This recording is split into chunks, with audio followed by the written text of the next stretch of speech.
In 1977, the Big Ear Telescope at Ohio State University picked up what remains one of the most compelling narrowband and artificial appearing radio signals that our civilization has ever picked up from deep space. A signal that has continued to confound astronomers, SETI experts, scientists of all varieties for the last half century or so since it was detected. And in that time, a number of natural explanations have been postulated, but all of them have fallen flat, with the exception perhaps of one that has come out fairly recently. But with all of this having been said about the mysterious WOW signal and its amazing history, we now have a new twist in the tale, and that is the fact that 3I Atlas appears to have originated from a part of the sky that closely corresponds with the point of origin of this mysterious signal. And that is one of only 3 new developments with this mysterious object. It's as if 3I Atlas wants to continue asserting that it is the most exciting development in astronomy this year, if not this century. All of that having been said, then I have something to announce. New merch! Yes, after a long period of time with my store being closed down, we now have new merch. As far as I know, this is the first 3I Atlas apparel that's ever been released on YouTube or really any place else, and I really love this design from Sunline. Let me tell you something, it closely corresponds to what I think 3I Atlas might be if it is an artificial object, and that is not a conventional spacecraft of any kind, but rather an asteroid ship, a ship that is primarily comprised out of rock and other substances that would give it a lot of protection from cosmic rays and solar radiation, but mixed in is habitable spaces and drive systems and equipment. All of that being the case, then, if you want more details on how to get your hands on this amazing new design, all the details are in the description. And as a thank you for all the generosity I've received lately, I am giving away 3 of these shirts to 3 random donors who have contributed to my channel in the last couple of days. You guys really saved my bacon, and I want to give back. So keep your eyes open for an announcement regarding this giveaway on Friday. And now we're going to plunge right back into the new developments of 3I Atlas in just a moment. Damn you, Avi Loeb. You are really making my job difficult. Can't say that I'm legitimately complaining here. I'm very glad, actually, that Avi Loeb is as prolific a writer and as outspoken as he actually is about a variety of topics. But man, the guy is talking about 3I Atlas continuously because we are discovering new things all of the time. For one thing, and this has been in the news for a couple of days now, haven't been able to get to this one, did 3I Atlas actually produce a signal? That is to say, the WOW signal, based on the point of origin, or the point on the sky that we first detected 3I Atlas.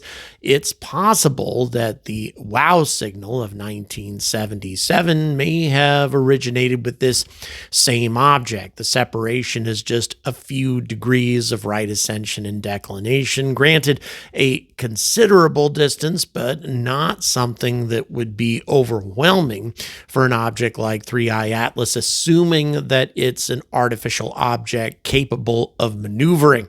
And again, the odds that 3I Atlas just happens to be originating from the point where we received one of the most compelling narrowband signals in history, well, that's a very strange coincidence as well. And these coincidences continue to pile up. But that's not the only thing that's going on with 3I Atlas. It's also been in the news for a while now that it's turning green. But what most mainstream articles fail to mention, and I don't understand why they're covering these things up or just just excluding these details just because, I don't know, they don't want to be perceived that they're getting on the bandwagon, that there's something alien, something bizarre about 3I Atlas. I have no idea why they don't mention these things, but 3I Atlas should not be turning green. Plain and simple. There are certainly many precedents of comets turning green. As a matter of fact, we're observing a solar system-bound comet right now that is very, very green. But there's also extremely good reasons that comets turn green. It's based on the amount of carbon output. Many comets, matter of fact, most comets have a high composition of organic molecules, including carbon-based molecules. And so when these carbon-based molecules begin to sublimate, then the comet begins to turn green. However, 3I Atlas doesn't seem to have a whole lot of this type of material. In fact, it seems to be a carbon-depleted comet, so it shouldn't be turning green for that reason. And then in addition to that, we also have new data on this strange nickel anomaly, as it is called, an enormous amount of nickel, or at least a strange amount of nickel in the comet's coma with an absence of iron. And this has never happened with any other comet in history, period. This object is just getting weirder and weirder, and I'm going to bring you all of the details right now. So as I mentioned before, the so-called WOW signal was detected on August 15th, 1977 as a strong, narrow-band radio signal by Ohio State University's Big Ear Radio Telescope. Its origin was inferred to be extraterrestrial. It was not the result of any sort of background noise, any sort of human-created phenomena, but rather something from deep space. And the reason SETI scientists looked upon this signal as being so incredibly interesting is not just because it was a powerful narrowband signal that continued for 72 seconds, but it was also the kind of narrowband signal that we would expect to hear from an extraterrestrial civilization trying to reach out with a universally understood concept. That is to say, by transmitting at a frequency that corresponds with the so-called hydrogen line. Hydrogen, of course, being the most common element in the universe, and a radio signal that corresponds with this particular element would be understood by just about any civilization in the galaxy that at least understood how common hydrogen was as being something recognizable, something universally understandable. And this was an immensely powerful narrowband signal, whereas most signals in nature are broadband, and it was directed right at us, or at least it appeared to be directed right at us. And for decades and decades, many natural explanations have been postulated, but none of them held water.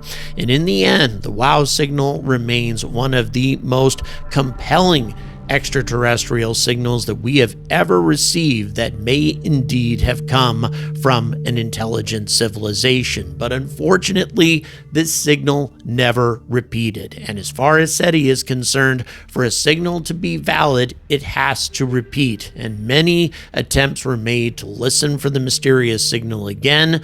And although it's very possible that if aliens were transmitting this signal, they might have repeated at some point, during the time that we were listening, no repeat was ever heard. Then again, in the last 50 or so years, we really haven't listened that intently. Perhaps 2% of the time that has elapsed in all of these years, we've really focused on that region of the sky, listening for a repeat of the signal. So we haven't been entirely fair to it, but nevertheless, it's not a legitimate technological signal if it doesn't repeat. All of that being said, though, It's now been determined that 3I Atlas's point of origin appears to closely correspond to the point of origin with 3I Atlas, but not exactly. The sky coordinates of 3I Atlas, or at least when we first detected it, was separated by about 4 degrees of right ascension and 8 degrees of declination from the direction of the WOW signal. But here's an interesting detail. One of the things that was so bizarre about the WOW signal was how powerful it was. At a distance of hundreds of light years, it would require an enormous amount of energy to generate a signal that was that powerful. However, if we're talking about 3I Atlas at its estimated or projected distance at this time, about 600 astronomical units from our sun, it would require a power of about 0.5 to 2 gigawatts worth of energy to generate a signal like this if it was that much closer to us. And that is the output of a typical nuclear reactor on Earth, which removes the remarkable power level of this signal if it came from a much closer point of origin. Now, the WOW signal was observed at a frequency of 1420.4556 plus or minus 0.005 megahertz. By the way, that's super close to the hydrogen line, and it was blue shifted by about 10 kilometers per second towards Earth. That is to say that the source of the signal was moving towards us at about 10 kilometers per second. This blue shift is of the same order of magnitude, but still much smaller than expected for the approach velocity of 3I Atlas towards the sun at about 60 kilometers per second. This, of course, assumes, however, that 3I Atlas was moving towards the sun at that speed at that time. A natural object certainly would be, but an artificial object might have accelerated once it detected something interesting. But this wasn't a detection, this was a signal, right? Well, not necessarily, because there didn't seem to be any sort of real pattern concealed within the signal. It was just the hydrogen line that was so remarkable about it, but there was no message in it. There's another possibility as to what this might have been: a powerful pulse of radar energy. That is to say, a radar burst designed to scan the solar system for anything interesting. Any planets, for example, that might be lurking inside the Goldilocks zone. And if 3I Atlas detected something unusual back in 1977, it might have started accelerating toward us much faster than 10 kilometers per second. This, of course, assumes that 3I Atlas is an artificial object and that it was the source of the signal. But interestingly enough, we haven't pointed a single radio telescope at 3I Atlas, or if we haven't reported any data on it whatsoever. One would hope that 3I Atlas corresponding to the source of the WOW signal, or again being fairly close to it, would encourage astronomers to finally do this, finally look for any signs of artificial signals coming from this object, but thus far, no effort has been made to do that. Okay, that's number one. Number two, something that won't take a whole lot of time to talk about simply because we don't understand why this is happening, is the fact that 3I Atlas is turning green. Astronomers didn't expect that at all because at the time, spectrographic analyses of this object seemed to suggest that if it was a comet, it was a carbon-depleted comet. And the most common cause, as a matter of fact, the only real cause that we're aware of that causes green comets is the presence of a lot of dicarbon in the clouds of ice and gas that surround them. This molecule, also known as diatomic carbon, is a form of carbon where two atoms are bonded together. Normally, pure carbon exists as solitary unbonded atoms or within larger structures such as diamond, but this sort of chemical compound does exist in comets, well, some comets anyway, but we've seen no evidence whatsoever of this chemical existing in 3I Atlas's coma, and yet, guess what? It's turning green. Very, very strange indeed, and there's not much else to say about that apart from the fact that this is just one more thing that astronomers can't explain. And now, finally, we need to move towards what continues to be probably the most bizarre anomaly about 3I Atlas yet, and that is this strange presence of nickel, which gets more and more bizarre by the day. A new spectrographic analysis from the European Very Large Telescope, or VLT, from Chile provided new data on the anomalous abundance of nickel in the coma of 3I Atlas. But an interesting development is the fact that tiny traces of iron are now being detected, but far too little for this object to be a comet, at least not a comet that we understand. The presence of any metallic atoms in the spectrum of a comet at this distance, by the way, is unexpected because the surface temperature of 3I Atlas, once again, if it's a comet, is too low to allow sublimation of refractory minerals containing these metals. So, in other words, any metal shouldn't be appearing in 3I Atlas's coma yet at this distance from the sun. It should get closer before we see any evidence of this whatsoever. And by the way, the only confirmed interstellar comet that we're aware of, 2I Borisov, showed nickel and iron with an abundance ratio that is similar to that observed in solar system comets. On average, the typical cometary ratio is an order of magnitude higher than the solar abundance ratio of nickel to iron.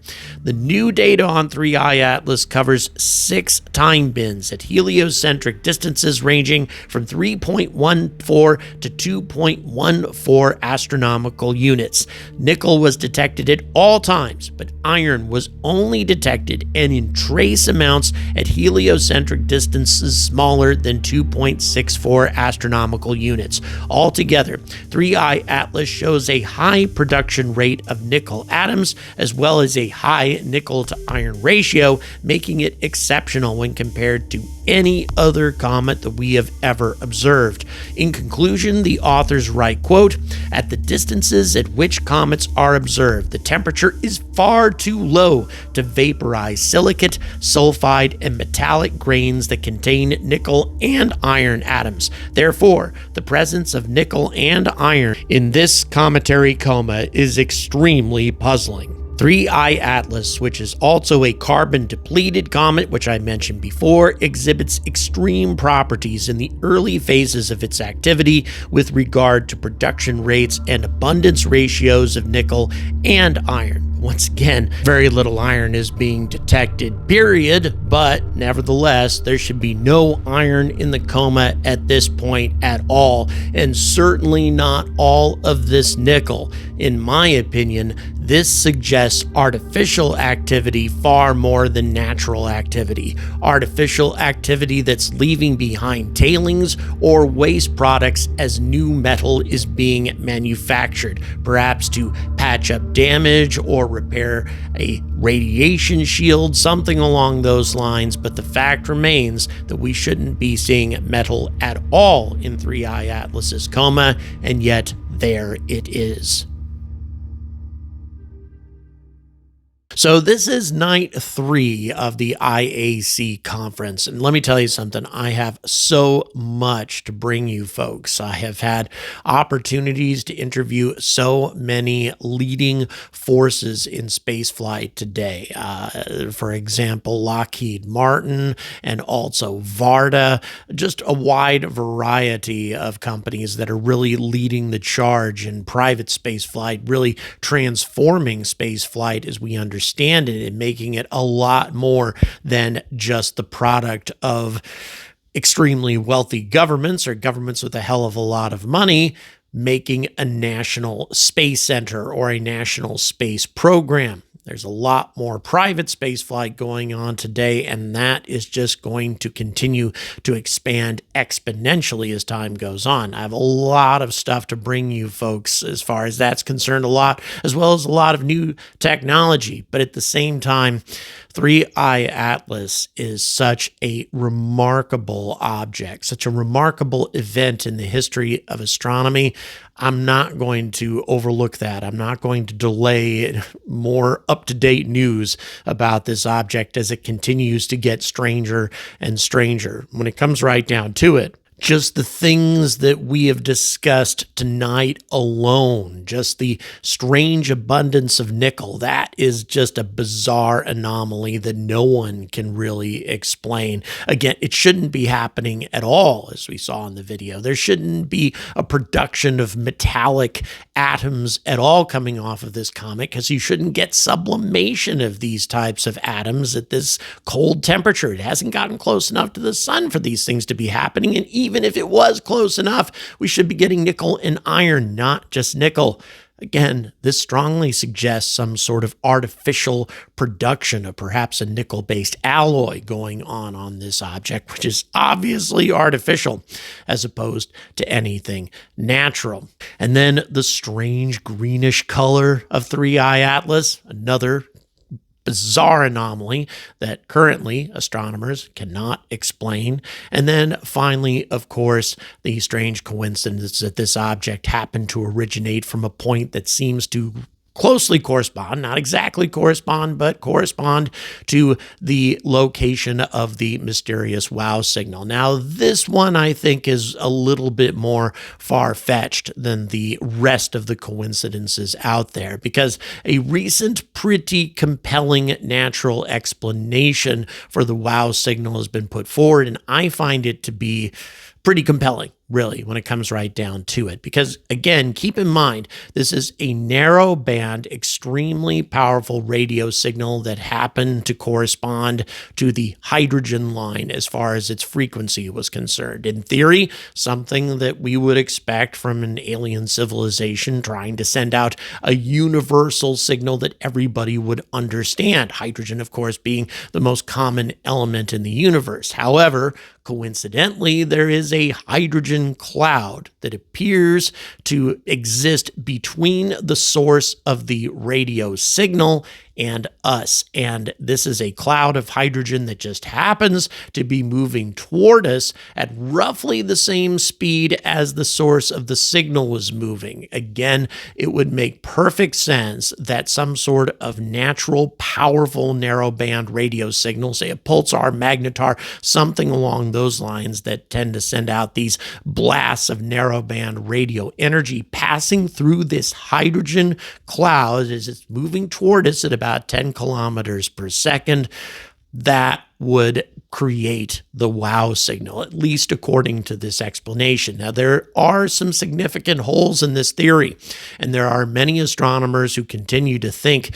that an event like this is so unbelievably unlikely that there's no way that the Big Ear telescope actually picked this up in 1977. And if that is indeed the case, then we really need to start looking at artificial possibilities as well. But the fact remains that something, the point of origin of this mysterious, very powerful, narrowband signal that corresponds with the hydrogen line, corresponding with the most common element in the universe, was moving toward our solar system at 10 kilometers per second or so. Faster than 3-Eye Atlas, but still moving at us. And it could also be an explanation, or rather an artificial explanation for this phenomenon, could be a powerful radar signal that was being sent towards our solar system, perhaps scanning for planets that appeared to be orbiting the sun somewhere close to the Goldilocks zone